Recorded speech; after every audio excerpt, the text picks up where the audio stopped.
So about a month ago, I talked about a game called Pizza Game. I had a ridiculous amount of good things to say about it, with most of my negatives really stemming from the fact that they called the freaking game Pizza Game. And once again, I'll say it again, how the hell does this game have anything to do with pizza? It doesn't.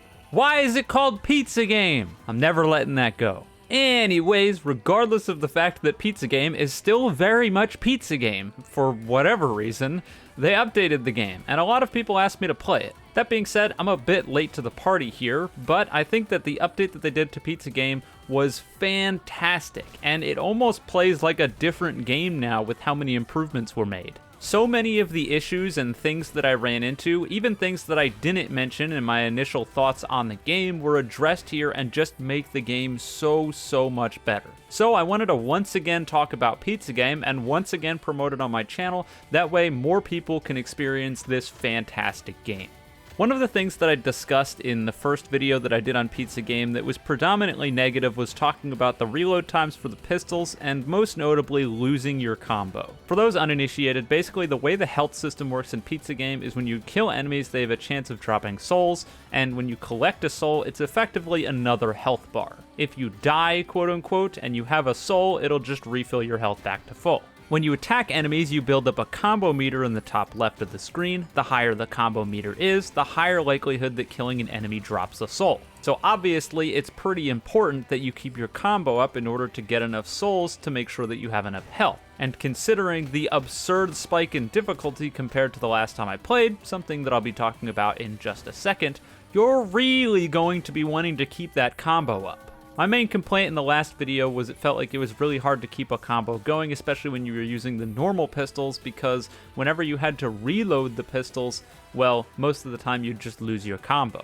Now granted, coming back to the game and playing it some more, I think a lot of that ended up being my fault. That's because there are more ways to keep your combo going than just fighting the enemies, things that I didn't notice in my initial playthrough, and something that if you're going to play, you should probably know about. Basically, most of the things that you can break and or destroy will not only increase your combo, but also keep your combo going. This applies to a lot of objects in the world, the most obvious of which are usually the explosive barrels. What this means is as you traverse the levels, if you're shooting some enemies and then you're at a breakpoint where there aren't enemies, if there are explosive barrels nearby and you shoot them, it'll keep your combo going until you find some more enemies. You can also shoot the windows off of shops in order to increase your combo and keep it going, including the little windows at the top of the shops that don't necessarily look like they would.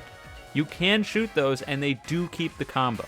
Now granted, it did seem like there were several improvements aside from just my own skills that helped keep combos going, and probably the most important of those was the seemingly increasing amount of weapon pickups as well as the vending machine system. The new vending machine system is absolutely ingenious and keeps the game fresh and combat engaging throughout. Basically, the way vending machines work is that if you have a weapon in your inventory and then you press X to throw the weapon, if you throw it at a vending machine, the vending machine will spit out another weapon. Vending machines are often present in a lot of the arena areas of the game, which means if you're keeping a good look at your ammo count, whenever you're about to run out of ammo, you can run over to the vending machine, chuck your weapon at it, and grab another one, able to continue the combo and not get stuck on the dual pistols. I'm not entirely sure if it's true, but it also just felt like there were more objects in the world that you could shoot in order to continue your combo, as well as the fact that the actual level layouts themselves felt improved, but at the end of the day, that one might just be placebo, I'm not entirely sure.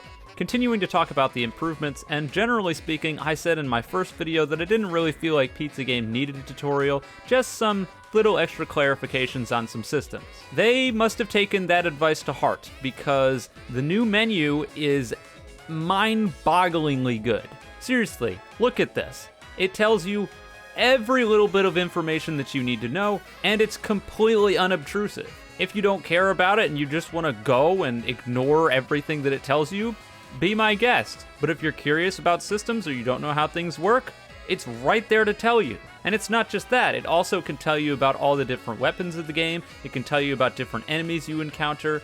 This little index that you get is just so good. I honestly don't really know how much practicality it has, but it even has the ability for you to open up a big 3D map to show you the entire layout of the level. I guess this is here in case you managed to get lost, I suppose. I can't see too many instances where I'd be pulling up my map while trying to play the game, but hey, you never know. It's appreciated nonetheless. Now, I've been talking about all these things, but I haven't even really talked about the genuinely new stuff in the game, which is of course the next level. My previous video talked about the sewer level, which was very, very clearly incomplete and just felt lackluster because, well, it was incomplete.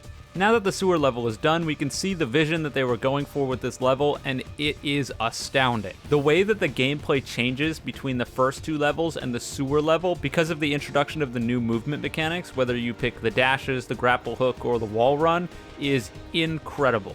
All of a sudden, you get this huge introduction of verticality that totally changes up the gameplay. You're going to be moving at double or triple the speed that you were before, and you're going to have to be moving at double or triple the speed in order to deal with the new enemies in the level. If you're not moving at top speed, you're going to be getting hit by this stuff, and it's going to be doing boatloads of damage.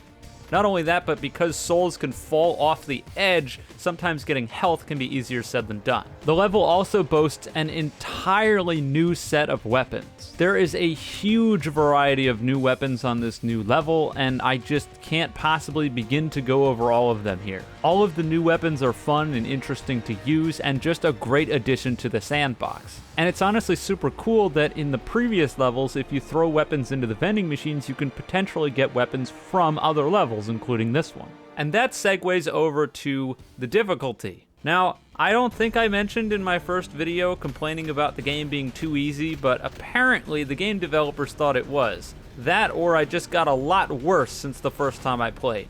Because goddamn, did this game kick my ass.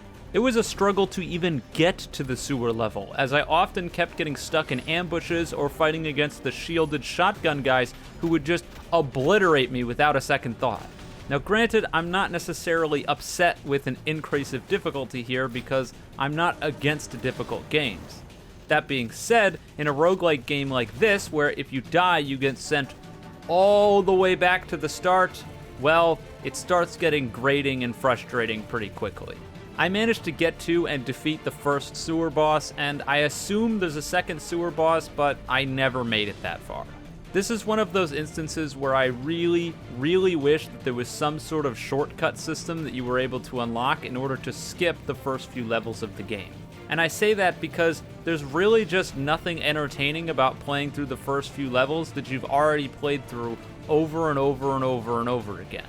It's fun the first time, it's fun the second time, it's maybe fun the third time, but on the fourth time running through the same baby easy level that doesn't provide any sort of a challenge, just to get to the challenging part, die, and then get sent back to the baby easy level, yeah, that kind of sucks. And it's interesting because the way the game is directly balanced, it makes it so it really doesn't matter how well you perform in the previous levels going up to here, because no matter how good you perform, you're going to be artificially nerfed down. What I mean by that is at the end of every level, you're basically required to give 50% of your current available souls to Drav in order to stop your health from getting decreased. And this means that even if you do astronomically well, you're still losing half of your souls. So the better you do, the more souls you lose at the end of the level. At the end of the day, what it ended up coming down to was I lost when I was pretty far into the sewer level, probably one level away from what I assume is the last boss available, and I was just like, I don't want to continue playing, and that's really a shame. I do want to see what's at the end, but I can't force myself through all of those levels again with the very real possibility of losing on the sewer level before getting there again, and then having to deal with everything. I'm not a huge connoisseur of roguelike games, but as far as I understand it, a lot of those games give you permanent bonuses the longer you play, as well as shortcuts in order to get past certain phases, so you're not just replaying the same levels in the same way every single time. And you could make the argument, I'm sure, that because you get different modifiers when you play through, that every run is different, but in this case, the modifiers you get don't make a meaningful enough difference that it really changes how you play. Oh good, I rolled another 2% chance that my assault rifles do double damage. That's really going to change the way I play? No, not really. The kiosk is actually something that I didn't quite address yet, and I think the kiosk is a great idea on paper, but in practice it's very disappointing.